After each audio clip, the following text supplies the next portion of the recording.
On a failli avoir aussi des intervenants d'Italie, de la ville de Spezzano Albanese, mais bon, les difficultés au niveau des frais engendrés par leur venue c'est ça aussi. et les traducteurs.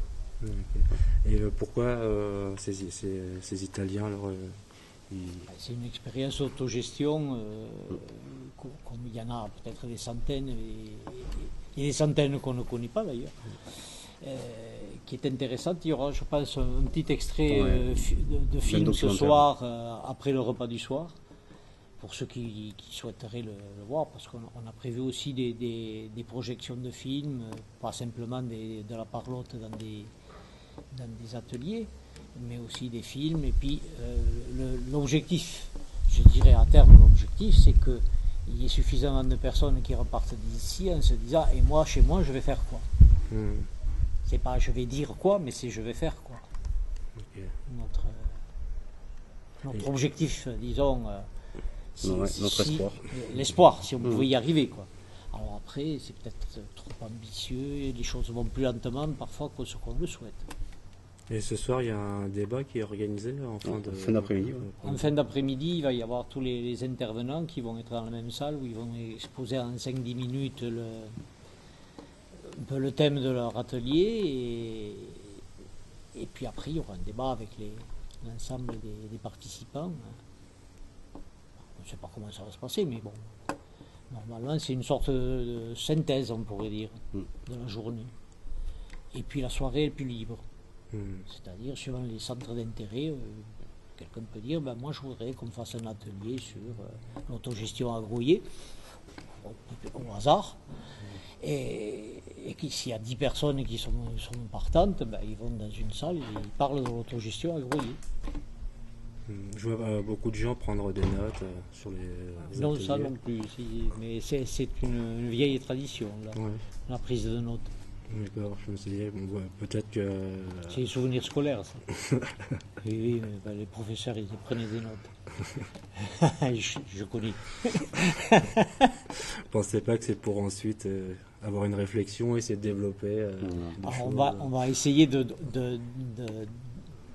d'avoir des documents écrits, des comptes rendus écrits de la journée, des comptes rendus radiophoniques et des comptes rendus télévisés qu'on va mettre sur des sites, de façon à ce que les non-preneurs de notes ne soient pas tout à fait démunis et puissent se référer à ce qui a été dit dans la journée et éventuellement retrouver des adresses, des contacts, des choses comme ça.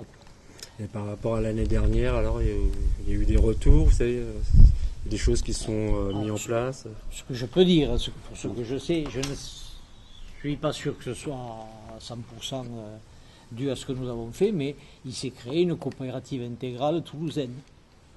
Donc, il y avait des gens de la Haute-Garonne qui sont venus ici à Grouillé quand on a reçu la coopérative intégrale catalane. Oui, à Toulouse, ils sont en train d'essayer de faire quelque chose. Ils y travaillent parce qu'ils ont un réseau. Alors, quasiment tous les 15 jours, il y a une réunion. Oui, ils travaillent beaucoup là-dessus. Alors, je ne sais pas ce que ça donne parce que, bon, ils sont autonomes. C'est à eux de voir comment ils dirigent la barque. Mais bon, peut-être que ça peut... L'idée peut être venue de ce que nous avons fait l'année dernière. C'est un retour supposé, sans se prendre pour ce qu'on n'est pas. Vous savez s'il y a toujours des échanges qui se font, par exemple... Oui, par rapport à la coopérative catalane, donc ils ont pris des contacts ici sur le Tarn, et il y a des gens de Toulouse qui étaient venus l'année dernière, qui ont pris contact avec eux, ce qui permet à des gens de la coopérative intégrale d'aller à Toulouse, raconter un petit peu leur expérience, et de même avec les éco-réseaux de Nantes, il y a des gens qui étaient venus des éco-réseaux de Nantes lors de notre discussion de débat l'année dernière, animer des ateliers sur ce qui se passait à Nantes et en Bretagne, et ils ont participé aussi à celui de Toulouse, à la création de la coopérative intégrale à Toulouse.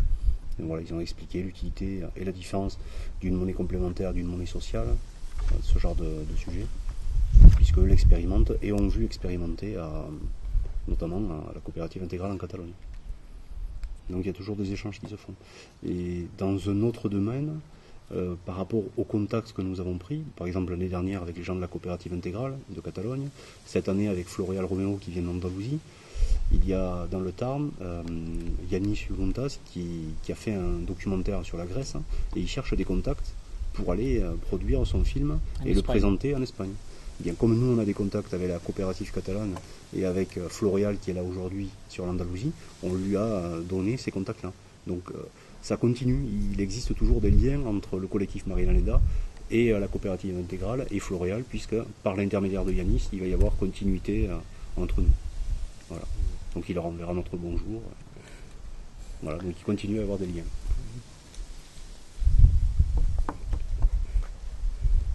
Moi, je crois que... Oui, si ça Ouais, je sais pas. Oui, un de nos objectifs, c'est effectivement de faire en sorte que ce qui se fait dans un coin puisse être connu ailleurs, donner des envies, de ne pas faire exactement la même chose, mais de faire quelque chose allant dans le même sens, en tout cas, dans le sens de l'autogestion. Et parce qu'une expérience ponctuelle peut être sans lendemain, alors que si elle commence à créer un réseau un peu partout, c'est évident que c'est beaucoup plus solide, c'est beaucoup plus ancré et ça touche beaucoup plus de monde. À quel point c'est le béaba, mais c'est important. Oui, et puis ce qui est amusant dans notre collectif, on est aussi, dans ce collectif, on est des petits médias associatifs. Donc il y a Confluence, il y a l'Altermondialiste, il y a Radio Albiges. Donc en même temps, ces expériences-là, on les utilise et on les traite, nous, dans nos médias. Parce que la coopérative intégrale catalane, elle n'est pas souvent traitée dans Le Monde ou sur Canal+. Donc, toute proportion gardée, il vaut mieux que quelqu'un le fasse, ce petit boulot. Alors c'est évident qu'on ne peut pas prétendre avoir le même lectorat que la Dépêche du Midi ou le journal de Pierre Fabre, mais bon, on a quand même un petit peu on a un peu de lectorat, et quand on a de la matière comme ça, on a, sans prétention, on fait partie des gens qui ont parlé de Marilaneda avant que ce soit célèbre dans les médias, alors que ça faisait des années qu'ils y étaient en lutte, Marilaneda. Et puis on s'aperçoit que ça y est, les médias mettent les flashs sur une expérience, les grands médias mettent les flashs sur une expérience, et puis ça commence à devenir célèbre. Alors que nous, on pouvait en parler dans nos colonnes depuis un petit moment, parce que pour nous, c'était des expériences alternatives intéressantes. Donc c'est aussi ce truc-là, ce mélange de mes petits médias radiophoniques comme Albiges et puis papier, Altermondialiste ou Confluence, c'est un intérêt, on touche un public parfois différent, et on est complémentaires, on n'a pas la même approche. Voilà, un petit média journal, on le garde souvent, on peut le relire, le re-relire, et on voit si l'article il était complètement dépassé, ou si les analyses qu'on faisait dedans étaient complètement erronées, ou au contraire, si on était avant-gardiste et visionnaire. Et avec quelque chose comme Albiges, on peut mettre accompagné justement d'interviews radiophoniques. C'est vraiment complémentaire. On peut avoir la voix des personnes qui vivent les expériences. Ce que tu auras l'occasion de faire dans la journée avec Floréal, avec Jean-Pierre Petitgras apparemment. Il est déjà parti. Oui. Donc il y a aussi Richard Neuville, Jean Falco de Auch, Roger et Brigitte d'Alsace. Donc voilà. Ça permettra d'avoir un autre support, plus le site internet donc, sur lequel tu mets les vidéos. Tout ça, ce sont des médias qui se complètent, je trouve. C'est vraiment intéressant de compléter. Les vidéos, son et papier. Je trouve que c'est vraiment intéressant.